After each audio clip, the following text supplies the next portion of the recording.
কথা বলেন। তা আমরা তো বেতনের কথা বলি, বেতন আমি বোকা কেন? আমি আমি জানি না এখানে কত দিবে আমাকে। আমি 5,000 টাকা কোন আক্কেলে এই মসজিদে আমি চাকরি নিলাম? কোন আক্কেলে 5,000 টাকা দিয়ে কি হয় বলেন? 5,000 টাকা দিয়ে কি একটা পরিবার চলতে পারে?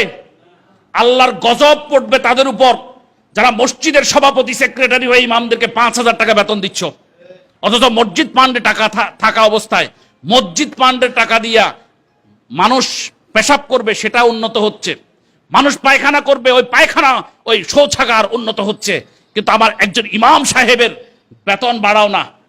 তুমি 10 মিনিট 20 মিনিট জামাতে নামাজ পড়ার জন্য আসো, এই জন্য এসি লাগাইছো, জার বাতি লাগাইছো, কিন্তু ইমাম সাহেব 24 ঘন্টা যে রুমটাতে থাকে, যে বেটায় লক্ষ লক্ষ টাকা কালেকশন করে দিল, তার রুমে 1 টন এসি লাগাইলে পারতা 50,000 টাকা খরচ হইতো, 1,000 টাকা মাসিক হয়তো বিল আসতো, কিন্তু তুমি একটা এসি তাকে লাগাই দিতে পারো না।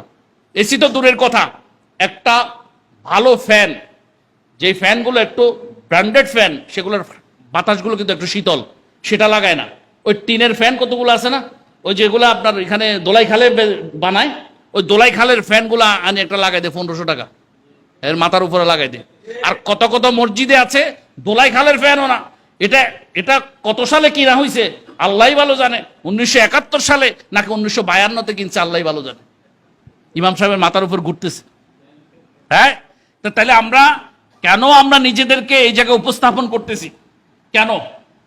আমি আমি আল্লাহর দোহাই লাগে আপনাদের কাছে, 1 নম্বরে জিজ্ঞেস করবেন কোন ইমামতি করতে গেলে, 1 নম্বরে যে এই মসজিদে গত বছর কতজন ইমাম ছিলেন, এর আগের বছর কোন ইমাম পরিবর্তন, অর্থাৎ এই মসজিদের বয়স কত, তো বলবে মসজিদের বয়স 20 বছর, তো ইমাম পাল্টাইছেন কতজন?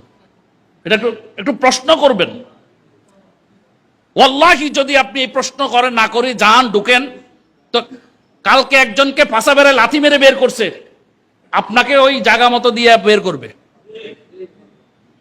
কালকে একজনকে ফাঁসা বেড়ে লাথি মেরে মারছে, তো আপনাকে অন্ডকোষে লাথি মেরে বের করবে। মিয়া, মানুষের লজ্জা শরম চলে গেছে ইমামদের গায়ে হাত তোলে, মানুষ কত নিচে নেমে গেছে।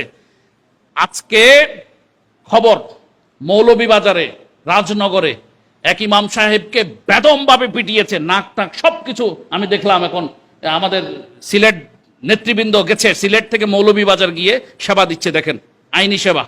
আমরা রাজনগর থানার ওসিকে ফোন করেছি, সেখানে তাকে মারছে। তারপরে ওই চাঁদপুরের মতলব উত্তরের 1 নম্বর ওয়ার্ডের চেঙ্গারচর এলাকায়, সেখানে একজন ইমাম সাহেব সুদের বিরুদ্ধে বয়ান কেন করলো এবং তাকে কেন অন্যরা সাপোর্ট করলো? ইমাম সাহেবকে তো বিদায় করে দিছেই সবুজ ব্যাপারী মনে হয় ওর নাম, কাউন্সিলর, এবং একজন কথিত মুক্তিযোদ্ধা, তারা মিলে 4টা ফ্যামিলিকে আপনার সমাজচ্যুত করে দিছে। তো আল্লাহর ওয়াস্তে নিজেকে বেইজ্জতির জায়গায় নিবেন না। আমি জানি এই চেয়ারটাতে বসলে আমাকে কিছুক্ষণ পরে একজন লাথি মেরে উঠাই দিবে, আমি এখানে কেন বসলাম? এজন্য আপনিও যদি না যান, আমিও যদি না যাই, আব্দুল হাই সাহেব না যায়, আব্দুল সাত্তার ভাই না যায়, আব্দুল কাহার ভাই না যায়, আব্দুল জব্বার ভাই না যায়, আব্দুল করিম ভাই যদি না যায়, আব্দুল রহিম ভাই যদি না যায়, কোন ভাই যদি না যায়, তার নামাজ কোথায় কে পড়ায় আমরা দেখে নেব। নামাজের ইমামতি এখানে, হ্যাঁ প্রশ্ন আসতে পারে, এটা কি কথা বললেন হুজুর, নামাজ পড়াবে না? মুনাফেক, যেই লোকগুলো মুনাফেকিতে নেফাকিতে তাদের অন্তর ভরপুর, সেখানে কোনো মুমিন ইমানদার নামাজ পড়াইতে এটা তার জন্য শোভনীয় হতে পারে না। কি করে 1 বছরে 10 জন ইমাম পরিবর্তন করো? কি করে? ইমাম সাহেবের কি অন্যায় ছিল?